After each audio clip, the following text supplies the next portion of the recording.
હું કલાલી વિસ્તારનો એક નાગરિક છું.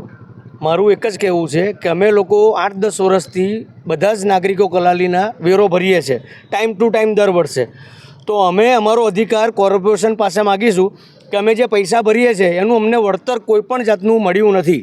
જેમ કે સ્ટ્રીટ લાઇટ, રોડ રસ્તા, ગટર, પાણી કશું જ નહીં. અને ટીપી પણ અમે 10 વર્ષથી જોઈ રહ્યા છે કે ટીપી 51 એક નામની છે, ખોલવાનો કોઈ પ્રયાસ કોર્પોરેશનનો નથી. એનો અમે વિરોધ કરીએ છીએ. ચૂંટણી બહિષ્કારનું પણ બોર્ડ લગાવવામાં આવ્યું છે. ચૂંટણી બહિષ્કાર એટલે કરવો પડે છે કે અમારું કોઈ સપોર્ટેડ જ નથી. જે કોર્પોરેટર અમારું કામ કરતા હતા ટ્વિંકલબેન, એમણે પણ હવે ટિકિટ નથી આપી સરકારે. તો હવે અમે કોને કહેવા જઈશું? અમારા વિસ્તારના રહીશોમાં હવે કોણ આવશે કામ કરવા માટે?